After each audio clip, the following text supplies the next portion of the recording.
Welcome to Central Valley Wedding and Special Events. I'm Shara Roderick, and I'm here with David of David John Photography. Thanks for joining me, David.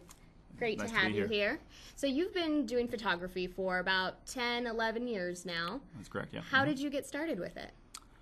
So my beginnings were kind of humble. It started in college at the age of 18.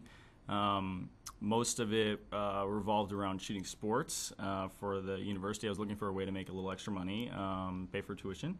So I went to the local our sports department and said, hey, you know, I have a skill set in photography. I would love to shoot. And so they gave me one sport, and they liked what I did in the first sport, so they kind of gave me access to all the other sports, and they allowed me to use some of their equipment. And at the time, as a freshman in college, my amount of equipment was very small, so you know, I couldn't actually do it with my own equipment, but they allowed me to use theirs, and it actually trained me in how to use professional equipment right away, kind of bath by fire. So, which sometimes can be the best way, I would think. Mm-hmm. Now, I've never talked to a photographer that started with sport photography and then got to wedding photography. Do you feel like that beginning has helped you with weddings today in any way? Yeah, so the way I got into wedding photography out of sports, it started with some of the seniors from my freshman year who I was photographing. They were like, hey, you did a good job on our teams and our sports, and so I'd love to have you shoot our wedding. And so I started out, my first wedding was probably like $500. I was dirt cheap. But what I did is I learned pretty quickly. I didn't really want to do weddings, but I decided that it would be another challenge for me, and I would learn a lot. So I decided to actually take the $500 that I was given, and instead of using it as profit or investing it in some way, I decided to use the same exact $500 to rent $500 worth of professional equipment. Okay, so I was actually able to get all the lenses and the cameras and the flashes and things that normal professionals that were shooting weddings in that time would use, and that allowed me to, the very first wedding I had, the images already looked professional and at a high quality, which kind of jump-started my career. So a smart investment, it sounds like. Yeah, exactly, yeah. Now, sports photography, not really staged, so a lot of candid work. Do you find that that's still how your photography is today, very candid? Yeah, I would say my style, kind of the tagline that I go by is capturing peak moments. And usually it revolves around, in weddings, capturing peak moments from the stories of the couples that I shoot. So I see the wedding day as kind of like a linear line graph, and there are peak points when the bride gets her dress on, when the couple's doing portraits and I'm trying to get a certain expression from their faces.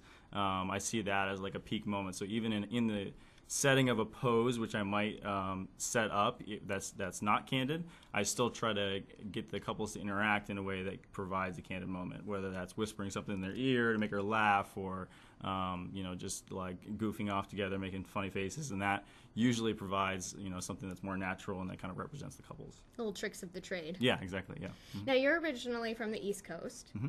How do you feel being from the East Coast? How has that taught you different skill sets than maybe someone growing up on the West Coast doing photography? So in the East Coast, you have about 3, 4, 5 months of really good weather, and then the spring it's raining a lot, so you have to deal with that, and then in the winter, obviously, it's freezing cold. So I remember shooting a wedding probably about a year and a half ago, and it was maybe like 5 degrees or something like that, and the gear is metal, so it's freezing cold, and trying to change settings with gloves on and everything to go with that, and the couples get really red really fast. So you have to learn how to shoot really fast, and you have to know how to use different lighting and techniques to get quick results.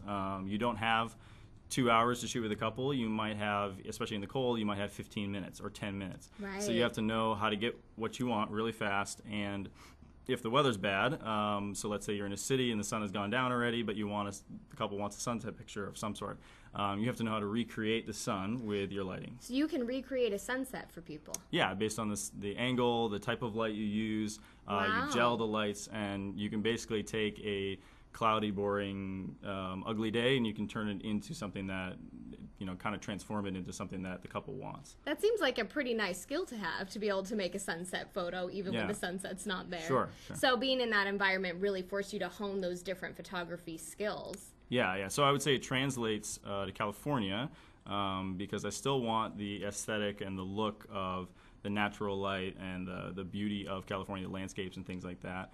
I recently did a shoot in Yosemite where it was a surprise engagement. And how fun. Yeah, it was like snowing the day before, and it was going to be crazy. It was a crazy hike and everything.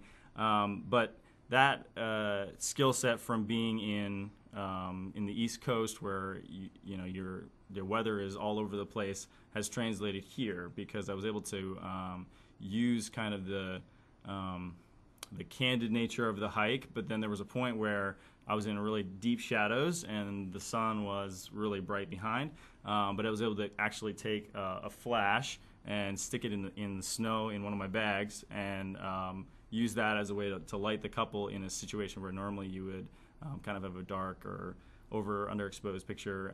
So my background in shooting with off-camera lights has also kind of helped me in shooting in natural settings to balance out the exposures. Now, I do want to talk a little bit about a surprise engagement photo shoot, because I feel like more and more grooms are starting to realize the importance of documenting that moment. What goes into setting something like that up when a groom contacts you?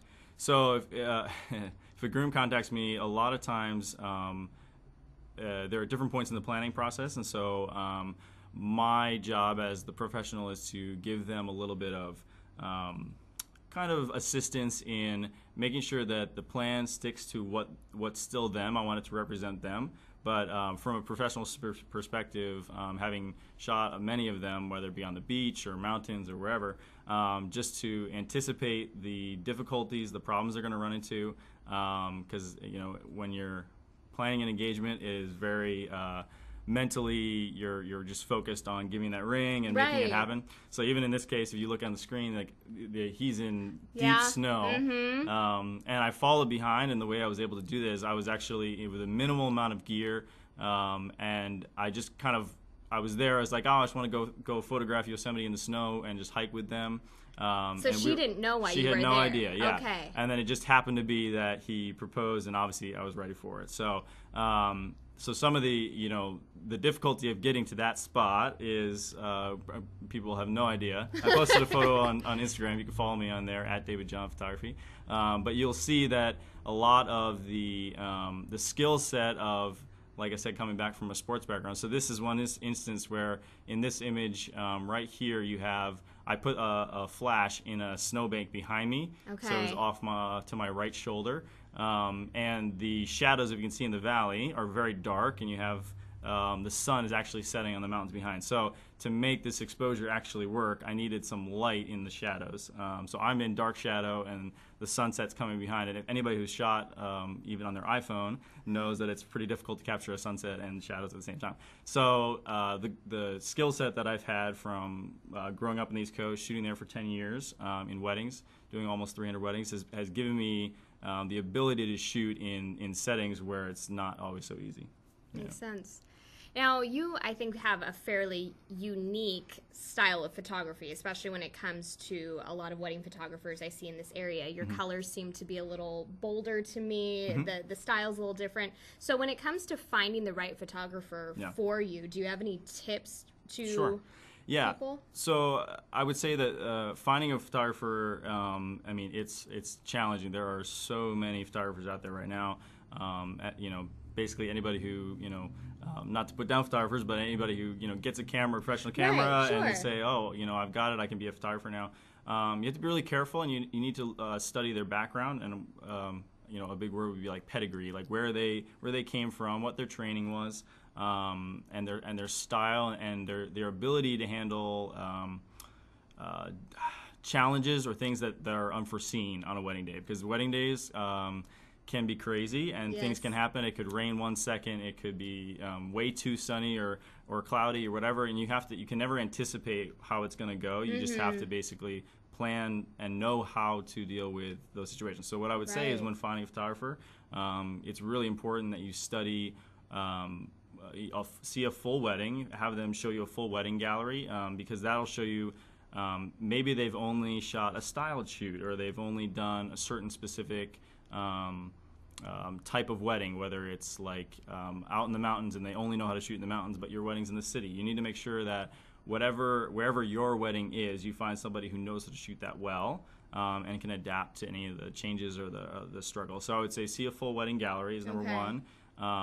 And then if you're unsure, you want to try it out, do an engagement shoot or some sort of pre-wedding shoot. That's a good to tip. make sure that their style and the way they shoot and personality fits with you, because a lot of times personality, some photographers can be very uptight and very strict and kind of bossy on a wedding day, and some people enjoy that, and some people want there to be the exact opposite. They want it to be kind of laid back and very hands off. I'm a balance between the two, so for me, I can take charge if needed, but I prefer to kind of be in the background and not interrupt things as they happen, because I'd like to capture it as candidly as possible. So the colors and the styles and things like that, I'm always trying to capture the most color-rich image, and so that's part of how I shoot.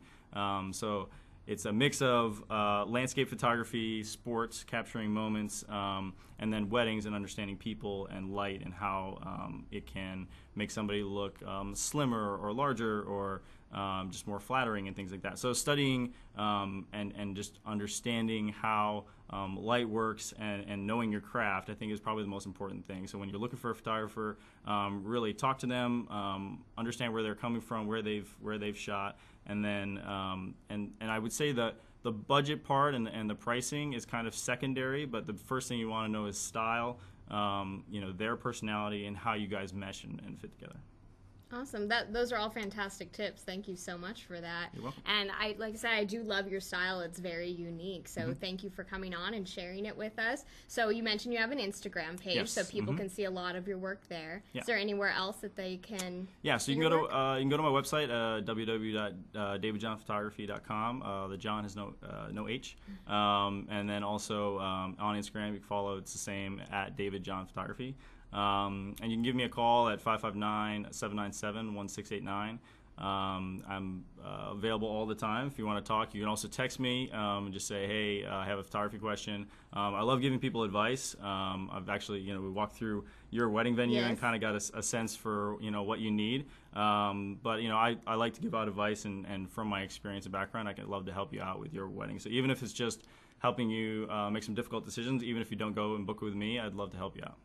Well, that's awesome. That's such a great offer. Well, thank you so much for taking the time to come on our show again and tell us about your work. It was great to have you. Good to have you too.